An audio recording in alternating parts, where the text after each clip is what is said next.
Yeah, Steve, I'm super excited too. Yeah, we will see that, and you're gonna be in that video. Oh, hey guys, yeah, today we have something really good for you at the Shore Buddy Show. We are joined by one of our nonprofit partners, the San Diego Humane Society, Project Wildlife.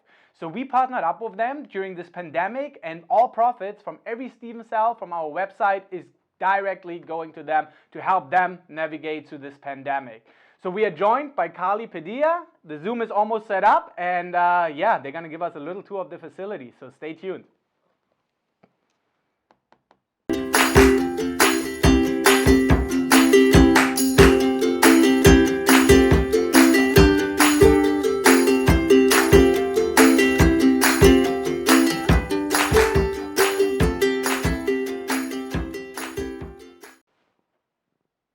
Hey Carly, it's so good to see you. Thanks for showing us around today. We are so excited. Hey, let's get started. What is the San Diego Humane Society, and in particular, what is Project Wildlife?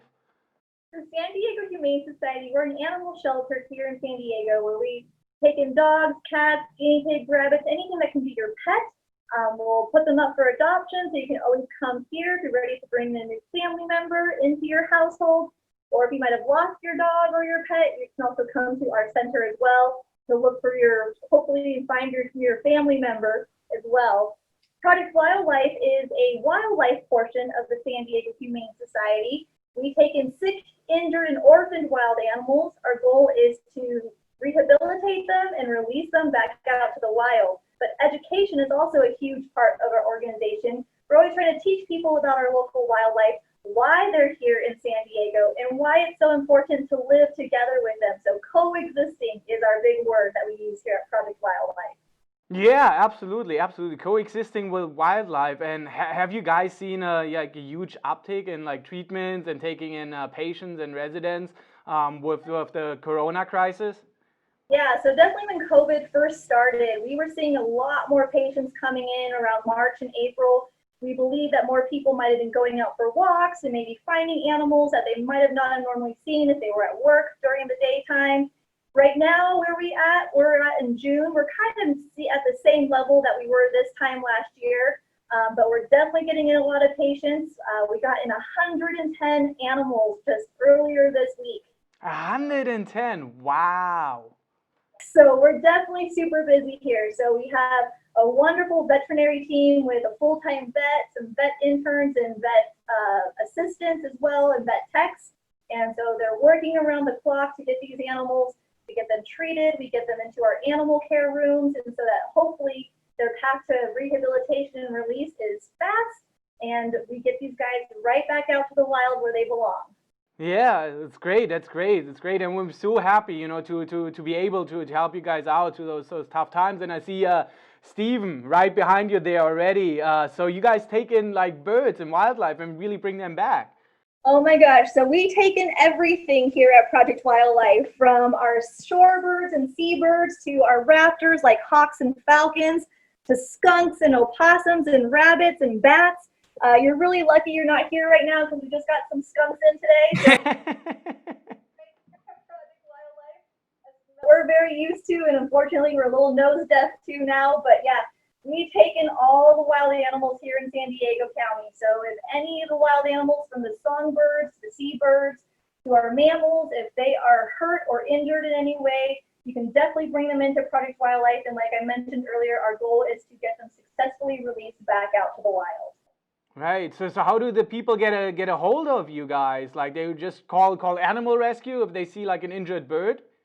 Yeah, so it's definitely best to give us a phone call. So we have a general phone number that goes to a call center, and there's people there answering the phone lines. So they also answer a lot of the phone calls for the domestic issues as well, so the domestic animals, dogs and cats.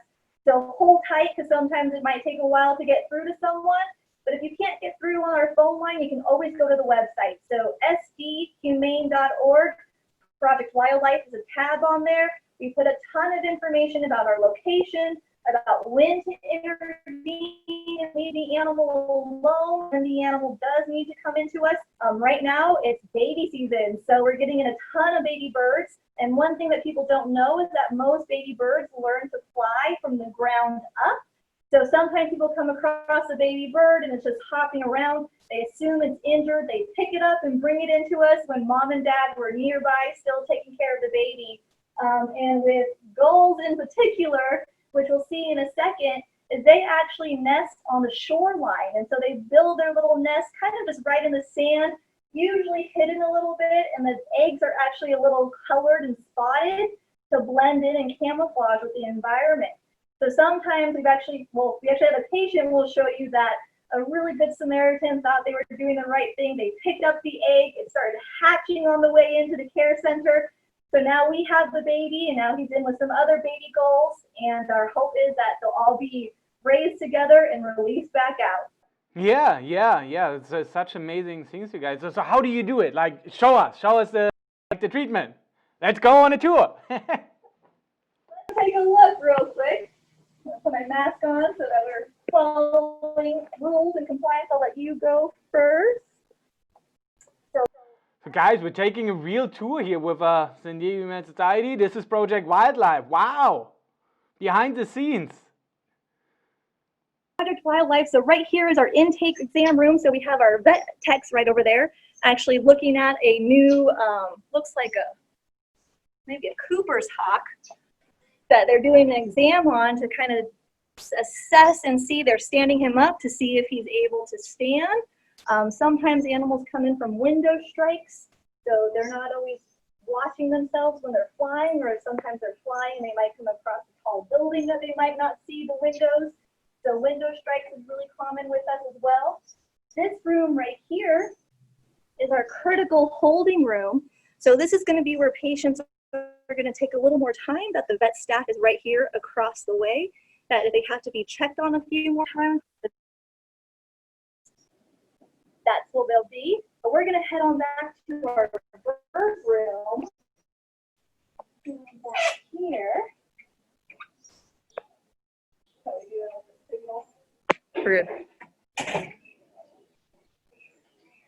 Guys, we're so behind the scenes here. This is amazing.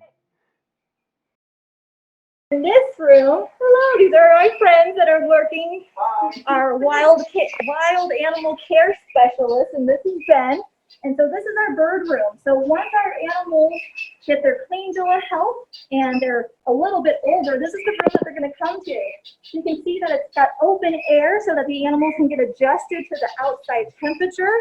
And they're going to be getting daily food, daily cleaning in this area. Once they reach a certain age and that we know that they're healthy, we're going to move them to bigger flight cages outside, to where they're going to be able to get flight practice as well. And then that's usually the last step until they're ready for release. Right. So how long are the patients usually with you guys? Great question. So it really depends on the species and the injury. So usually if they come in as a baby, we might have them anywhere between a month to 3 months. If it's an injury to where it might be like a broken wing or something a little more intense, the rehab course might take a little bit longer. And then some species just naturally are going to be with us a little bit longer. So baby raccoons in particular, they're usually with us from 6 months to about a year before. Oh wow, that's a long time. That's a long time. And then, what about these little guys? How long do they usually stay with us? They are here usually until they can fly. So these guys, a lot of these are really tiny, like some of these little girls. We have one that was here actually as an egg, like he was just barely hatching out of an egg. And these guys are very much, they're very easy to, like when they're hatched, like they're ready to walk and like walk around and like do things and eat on their own. They take care of themselves really well. And they will grow pretty fast. And it takes a couple of weeks for them to like finally get big enough that they can fly. They're here for a long time, learning how to eat, and like they eat really well. They like fish and eggs, and they'll eat a lot of different things, which is really nice for us because they will try all sorts of different stuff. And once they're ready to fly, they need to kind of work those muscles and get strong enough, and we'll have flight cages outside for them to get strong enough. And then once they're flying well, then they're ready to go out into the world. So cute, so adorable, so great what you guys do. One thing thing that people don't know is that this is what baby gulls look like. So we call them little chocolate chip cookie heads. They're just so perfect. And they get their, then they turn gray after this, so when they're like sort of adolescents if you see them out in the world. And then it takes about 4 years for them to be fully mature, and about like a year and a half for them to get like to look like a normal adult gull with their white feathers and the red dot underneath their. Yeah, so that is a good question. Like I always said that, right? Like even our Steven, he has the little red dot. So can you guys let us know, what is the red dot on a gull for? That red dot right there, that is how to tell mama that they're ready to eat. So as soon as mom comes in, those little babies are going to start pecking away at that red dot, and that's when mom is it's time to feed the babies. So we actually have a video that we're going to be posting soon on our Facebook page, and you can see that as soon as one of those babies came in, we pushed in Steven Seagal with the baby, and it was automatic how quickly that baby started going to peck at that adult's little red dot right there. And that baby was just born like 24 hours before, and he knew instinctively that that was how he was supposed to get food. So this adult, or this stuffed animal is so great, not only because of the recycled materials it's made out of, but also it's helping us raise baby gulls to their completion to be ready to be released out to the wild. Oh, that's adorable. Steven is helping feeding the babies. Totally was. Do males and females help with babies? Yeah, the females lay the eggs and then brood and sit on them for a long time, for about a month until they hatch, and then she will stay with them the majority of the initial time when they're still like need warmth, and like we use like a heat lamp to kind of stimulate that. But once the babies are a little more on their own, the mother will leave sometimes to go get food. But at the beginning, it's mostly the male to bring the food to everybody, and then once the babies are big enough, the females will also come back. Huh. So one more thing I just wanted to share with you guys is, hopefully you can see this without a glare too much, that this is all fishing gear. And every piece of what you see on this display case has come in from a seabird or a shorebird.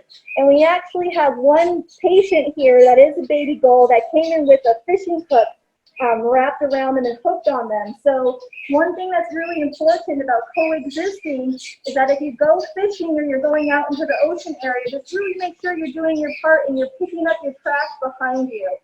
Picking up that fishing line, picking up any of those hooks, because they're very curious, especially at that age. They're always trying to put whatever they can in their mouth to see if it's food. So we really want to make sure we're helping them and setting them up for success in the beginning by making sure we're picking up that trash when we're at those beaches. Yeah, absolutely. And I love that you know, this is that what you guys help educate this coexisting, right? Like we always think like wildlife that's somewhere out there far where no humans are, but we are kind of like technically in their habitat, right? Like a big city like San Diego, there were not animals before. They were there and they're still around us, and that's what I really love about your guys' mission. You know, really telling them it's like, hey, we are technically in their habitat and we need to, you know, work together, animals and humans side by side, coexisting. Absolutely, and a lot of people think, oh, the animals should be out in the wild. Well, lo and behold, right outside our door is the wild. So we've been able to expand and put our houses in a bunch of new areas, and everyone wants to live by the beach, right? So we always want to make sure that we're teaching people that San Diegans and humans want to be there, the animals want to be there, so we can learn to share this space together. That's going to be the best thing for these animals. So cool, so cool. This is great. So yeah, how can people help you out? How can people help out Project Wildlife besides getting a Steven Seagal where all the revenue goes to you guys, we'll start again. We'll cut this part out. So yeah, so how do people get in touch with you, and how can people help you guys out besides getting Steven Seagal from Shore Buddies, because all the profits during the COVID crisis go directly to you, but are there other ways to help out? Absolutely. So always educating yourself about wildlife is always super helpful. So doing your research about animals that live around you, sometimes about when they're about to have babies, how long it takes for them to raise their kids. So learning about wildlife, educating yourself, volunteering, look for organizations around your area. Everyone needs volunteers, especially when it comes to wildlife rehabilitation. A lot of these organizations don't get any money from the government or from the state. A lot of it's just done out of their own pocket. So if you can volunteer, that is always a great way. And you can learn the process and help educate people when you're volunteering. Donating directly to causes is always helpful. You can imagine the time and the expertise that goes into raising these animals. So not only do we have an amazing staff, but we also have about 500 volunteers that donate their time to Project Wildlife and the Humane Society, and we cannot do it without them. So educating, volunteering, and donate. Those are going to be your 3 best ways that you guys can help out wildlife. And then enjoying it. That's also another great way. Enjoy these animals. Sometimes we might think they're pests, but they're actually really helpful. Find out the benefits that they provide for us and learn to live together, because ultimately we really want these animals around. They make our area so special. And so we just want to learn how to live together with them. And now they're all ready for lunch, and that's so that we can always help get these guys out, and that we will actually if we can prevent them from coming in the first place, that'll be the best thing for them. Right, yeah, preventing coming in, but you know, if there's an injury, if something happens, you guys are there helping them out. And we are really lucky today, right? Like getting this behind the scenes tour. You guys really don't do that usually. You don't have like any visitors on site, so we are really, really blessed. So that's really true. So actually during this whole COVID and coronavirus, we've actually been really limited on our education abilities. So we're going to start offering more virtual opportunities. So if you go to the website, you check out our calendar, I'm actually going to start providing tours like this for you for a $10 fee. I'll take you all throughout the center. I'll show you what we're doing, show you some of the patients we're taking care of. And so that's not only a great way to learn and educate yourself, but you're also helping a great cause. And you're helping that money go right back to us, right back to the food that goes into their mouth. And so that's also a really great thing. So we're offering a lot more virtual experiences. Because we can't come out to you as much anymore, we hope to help you come into us and we show you something that the public never gets a chance to see. Since we're a wildlife rehabilitation center, we can't just have you come tour through the center because it can be really stressful on the patients. Right. So this is a really great opportunity for you to get a behind the scenes tour of what we do here at Project Wildlife. Yeah, that's great. That's great. So guys, you heard it. Check out the tour. Book a tour where Steven is going to feed the babies. Carly, thank you so much for taking us on the tour today. Really appreciate all the stuff you guys are doing. And yeah, we'll be in touch soon. And really, we'll love that. Thanks so much for taking us on the tour today. And yeah, stay well, stay safe. Thanks, everyone. Hey everyone, bye, Steven Seagal. Help us out. Bye, Carly. Thank you so much. Really appreciate it. Yeah, bye. Alright guys, so wow, this was really amazing, huh? So if you guys looking for ways to support the San Diego Humane Society, the Project Wildlife, all profits from our online sales of Steven Seagal directly benefit them, directly help them navigating through this pandemic. And also, you heard Carly, check out their website, check out their virtual tours, book a virtual tour with her, and see how Steven is gonna feed the baby gulls. Check it out. Thank you guys so much for watching. If you like what we are doing, please make sure to hit the subscribe button. If you have any ideas or content yourself you want to see featured at the show, please make sure to reach out and send that to us. Also, don't forget about our donation program. During the COVID-19 crisis, we donate all profits from our online sales to 4 dedicated nonprofit organizations. So check that out, and I'm seeing you at the next episode.